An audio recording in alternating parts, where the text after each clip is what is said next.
നീലാകാശം പച്ചക്കടൽ ചുവന്ന ഭൂമി ഒരുപാട് ആൾക്കാരെ ട്രാവൽ ചെയ്യാൻ പ്രേരിപ്പിച്ചു. അങ്ങനെ നേരിട്ട് വന്ന് പറഞ്ഞ അനുഭവങ്ങളുണ്ടോ? ഇഷ്ടം പോലെ. ഇവിടെ ആ സിനിമയ്ക്ക് ശേഷം കൾച്ചർ ഭയങ്കരമായിട്ടും മാറിയിട്ട് എല്ലാവരും ഇപ്പോഴും എല്ലാവരും സെക്കൻഡ് കിട്ടി ഒരു വീക്കെൻഡ് കിട്ടിക്കഴിഞ്ഞാൽ ഒരു ബൈക്ക് ട്രിപ്പിന് പോകാത്ത ആളുകൾ കുറവാണ്. നമ്മളെ മാറ്റും എന്നുള്ള ഒരു ചിന്ത യുവാക്കളിൽ ചർച്ച ഉണ്ടാക്കിയ പടം സംശയമൊന്നുമില്ല, സ്വാധീനം ഉണ്ടാക്കി. പണ്ടും ഉണ്ടായിരുന്നു ഇങ്ങനെ ട്രാവൽ ചെയ്യുന്ന ആൾക്കാർ ഇഷ്ടംപോലെ ഉണ്ടായിരുന്നു. പക്ഷെ കോമൺ ആയിട്ട് പുതിയ തലമുറ ബൈക്ക് എടുക്കുക പോവുക എന്നുള്ളൊരു മൂഡിലേക്ക് എത്തിയതിന് നീലാകാശം നല്ല പങ്കുവച്ചു. ഈ സുനിക്കുഞ്ഞിനെ ആളുകൾക്ക് വല്ലാത്തൊരു പ്രിയമായിരുന്നു, അങ്ങനെ തോന്നിയിട്ടുണ്ടോ? അത് മാത്രമല്ല മത്തിക്കറിയും ചോറും എല്ലാവർക്കും ഭയങ്കര ആ സീൻ ചെയ്യുന്ന സമയത്ത് എന്തെങ്കിലും ഇൻഹിബിഷൻ ഉണ്ടായിരുന്നു? ഇത് ആളുകളെ എങ്ങനെ റിസീവ് ചെയ്യുക, ഇത് എങ്ങനെയായിരിക്കും, ഇതിന്റെ ഫണ്ണായിരിക്കും ആളുകൾ ചർച്ച ചെയ്യുക, അങ്ങനെ ഭയങ്ങൾ അങ്ങനെ എന്തെങ്കിലും ഉണ്ടായിരുന്നു? അത് ചെയ്യുമ്പോൾ അവിടെ സമയർക്ക് എല്ലാവരും ഉണ്ടായിരുന്നു, എല്ലാവരും ചിരിക്കുന്നുണ്ടായിരുന്നു. അപ്പോൾ എനിക്ക് തോന്നുന്നു ആ സീൻ അവർക്ക് കൃത്യമായിട്ട് അറിയായിരിക്കും. ഞാനൊരു ഒരു ന്യൂ കമർ ആയതുകൊണ്ട് ഞാനതിങ്ങനെ എൻ്റെ ഒരു രീതിയിൽ ഇങ്ങനെ ചെയ്യാമെന്ന് മാത്രമായിരുന്നു. ഞാനതിൻ്റെ മറ്റുള്ള സൈഡൊന്നും ഞാൻ ചിന്തിച്ചിട്ടൊന്നുമില്ല. ഓക്കെ, എന്തായാലും പിള്ളേർക്ക് ഭയങ്കര ഇഷ്ടമായിരിക്കും എന്നറിയാം. കാണാൻ ഭംഗിയുള്ള ഹാൻസം ആയിട്ടുള്ള ഒരാളാണല്ലോ. ഇപ്പൊ സ്ക്രീനിൽ ഹാൻസം ആയിട്ട് തന്നെ പ്രസന്റ് ചെയ്യണം, അങ്ങനത്തെ റോളുകൾ വേണം, അങ്ങനത്തെ ആഗ്രഹങ്ങളുണ്ടോ? അങ്ങനൊന്നും ചിന്തിക്കാറൊന്നുമില്ല. ഒരു സ്ക്രീൻ പ്ലേ എഴുതുമ്പോൾ ഒരു ക്യാരക്ടറിന് അവർ കാണും, അതാവാൻ പറ്റുമോ എന്നുള്ളതാണ് ശ്രദ്ധിക്കാറുള്ളത്. കാരണം അതായില്ലെങ്കിൽ ഡയറക്ടറും അല്ലെങ്കിൽ എന്താ കഥ എഴുതിയ ആളും അവർ സാറ്റിസ്ഫൈഡ് ആവില്ല. ഓക്കെ, നമ്മളുടെ ഗ്ലാമർ മാത്രമല്ലല്ലോ, അവരുടെ മനസ്സിലൊരു പിക്ചർ ഉണ്ടാവും ഒരു കഥാപാത്രത്തിനെ കുറിച്ച്. അത് നമുക്ക് ആവാൻ പറ്റിയാൽ നമുക്കൊരു കോൺഫിഡൻസ് ആവും. അത് ഗ്ലാമർ ആണെങ്കിലും അല്ലെങ്കിൽ അതിപ്പോൾ വലിയ കോൺട്രവേഴ്സി ആവും ഞാൻ എന്തെങ്കിലും പറഞ്ഞു കഴിഞ്ഞാൽ. കോൺട്രവേഴ്സി ഇല്ലാത്തത് പറഞ്ഞാൽ മതി. നിങ്ങൾ പറഞ്ഞു കൊടുക്കുക. ക്ഷണിക്കുന്നത് ഒരു ഡയറക്ടർ അയാൾ വിഷ്വലി കണ്ട ഒരു കഥാപാത്രത്തെ ചെയ്യാനാണല്ലോ. സുന്ദരനാണെങ്കിൽ അത് സുന്ദരനായി തന്നെ ചെയ്യണം. അപ്പൊ അയാൾ ആഗ്രഹിക്കുന്നത് പോലെ ചെന്ന് നിൽക്കാൻ പറ്റിയ അതാണ് അവൻ സ്വപ്നം കാണുന്ന വിജയം. അല്ലെ, ഒരു ഡയറക്ടർ വിളിക്കുമ്പോ അയാൾ ആഗ്രഹിക്കുന്ന മോഡലിൽ നമ്മൾ അവിടെ ചെന്ന് ബിഹേവ് ചെയ്യാൻ പറ്റുക. അപ്പൊ അത് ഏത് സിനിമ ചെയ്യുകയാണെങ്കിലും ഒരു ലുക്ക് ടെസ്റ്റ് ഉണ്ടാവുമല്ലോ. ആ ലുക്ക് ടെസ്റ്റ് ചെയ്യുന്ന സമയത്ത് നമ്മൾ ചോദിക്കുമ്പോൾ ആ കോസ്റ്റ്യൂമൊക്കെ ഉടുപ്പൊക്കെ ഇട്ടിട്ട് നമ്മളിങ്ങനെ മുന്നിൽ ചെന്നിങ്ങനെ നിൽക്കുമ്പോൾ ഓക്കെ ആണോ എന്ന് ചോദിക്കും. ആദ്യം കണ്ടു കഴിഞ്ഞാൽ ആ കഥാപാത്രമാണെന്ന് തോന്നുമല്ലോ. ഭംഗി എന്ന് പറയുന്നത് അങ്ങനെയല്ലേ ഡിഫൈൻ ആവുമ്പോഴല്ല, അല്ലാണ്ട് ഭംഗി എന്ന് പറയുന്ന ഒരു കൺസെപ്റ്റ് ഇല്ലല്ലോ.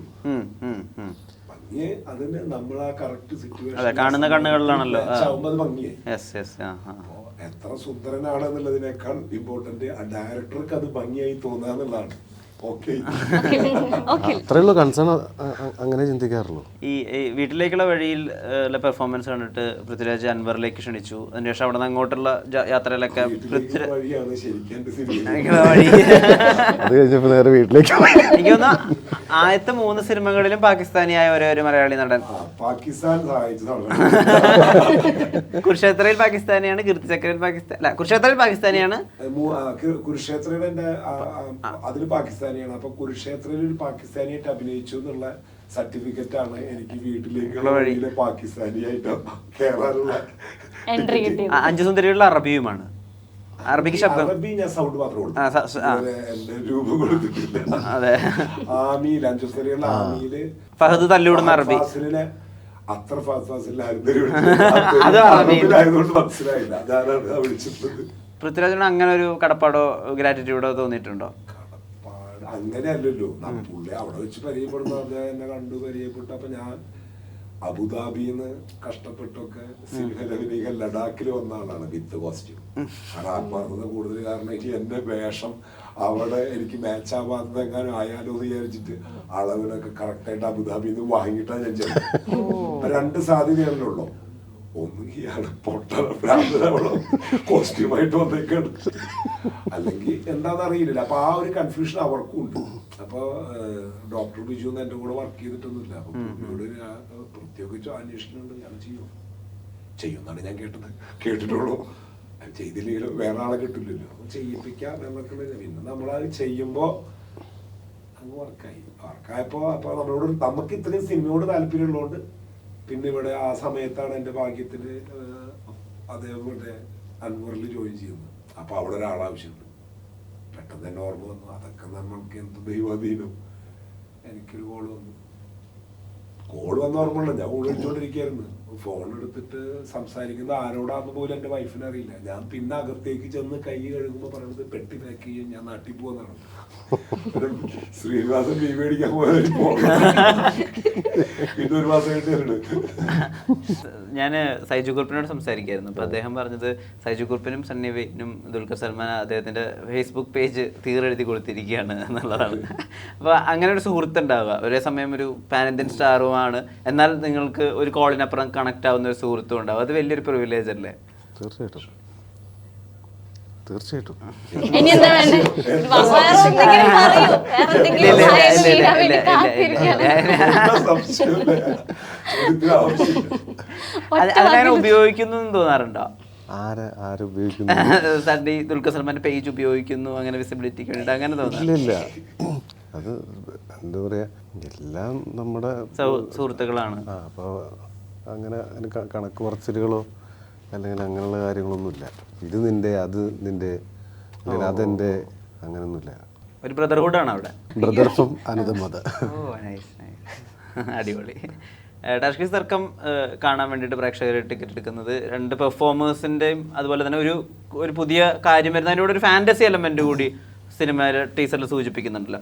അത് ഫാൻറ്റസി ആണോ അതോ ശരിക്കും അതിനകത്ത് എന്തെങ്കിലും കാര്യമുണ്ടോ? ഒരു ഫാൻറ്റസി എലമെൻറ്റ് തന്നെയാണോ അതിൽ ഉദ്ദേശിച്ചിട്ടുള്ളത്? ഇതിനകത്ത് എല്ലാ പ്രോഗ്രാമും ഉണ്ട്. ഫാൻറ്റസി ഉണ്ട്, തർക്കമുണ്ട്, പ്രണയമുണ്ട്, ഫാമിലി റിലേഷൻഷിപ്പ് ഉണ്ട്, പിന്നെ പറഞ്ഞ മാനസികത, എല്ലാം ഉണ്ട്. ഒരു സാഹചര്യങ്ങളുണ്ട്, പൊളിറ്റിക്സ് ഉണ്ട്. ഒരു അങ്ങനെ ഒരു വേറിട്ട ട്രീറ്റ്മെന്റും വേറിട്ട സിനിമയാണ്. വേറിട്ട പരീക്ഷണങ്ങളൊക്കെയും ഏറ്റെടുക്കുന്ന ആളുകൾക്ക് കണക്ട് ആവട്ടെ, കണക്ട് ആവേണ്ടതുണ്ട്. ഇത്തരം സിനിമകളും നമ്മൾ മുന്നോട്ട് വെക്കുന്ന സബ്ജക്റ്റ് ഒക്കെ കണക്ട് ആവണം, ചർച്ച ചെയ്യപ്പെടണം. തിരുത്തലുകളുണ്ട്, തർക്കങ്ങൾക്കിടയിൽ സംയമനം എല്ലാവരും പാലിക്കാൻ തുടങ്ങിക്കഴിഞ്ഞാൽ തർക്കങ്ങളില്ലാണ്ടോ. അതാണല്ലോ തർക്കത്തിന്റെ എൻഡിൽ തർക്കത്തിന്റെ ആവശ്യമില്ലാന്ന് മനസ്സിലാവും. അതെ അതെ. അപ്പോൾ എല്ലാവരും വളരെ കൂട്ടായിട്ട് അധ്വാനിച്ചിട്ടുണ്ട് ഈ സിനിമയ്ക്ക് വേണ്ടിയിട്ട്. ആഗ്രഹിക്കുന്നുണ്ട് ഈ സിനിമ നന്നായി വരണം, അല്ലെങ്കിൽ ആളുകൾക്ക് ഇഷ്ടപ്പെടണം. ആ രീതിയിൽ എല്ലാവരും വർക്ക് ചെയ്തിട്ടുണ്ട്. അതുപോലെ തന്നെ ഈ പേര് അറിയാത്ത ഒരുപാട് ഫൈൻ ആയിട്ടുള്ള ആർട്ടിസ്റ്റുകളുടെ കൂടി ഭാഗമായിട്ടുണ്ടെന്ന് അശോകൻ ചേട്ടൻ പറഞ്ഞു. അതാണ് ഈ സിനിമയുടെ ഭയങ്കര ശക്തിയായിട്ട് തോന്നും നിങ്ങൾക്ക്. സ്ക്രീനിൽ ഒരു റിയാക്ഷനും പാഴാവില്ല, അങ്ങനെ ഉണ്ടല്ലോ പെർഫോമൻസ്. അങ്ങനെ ഒരു എല്ലാത്തിൻ്റെ ഒരു അക്ലമറ്റൈസേഷൻ നടക്കട്ടെ സിനിമയിൽ. സിനിമ വലിയ വിജയമാവട്ടെ, ആളുകൾ സ്വീകരിക്കട്ടെ. നേരത്തിന് ഒരുപാട് നന്ദി, നമസ്കാരം. Thank you.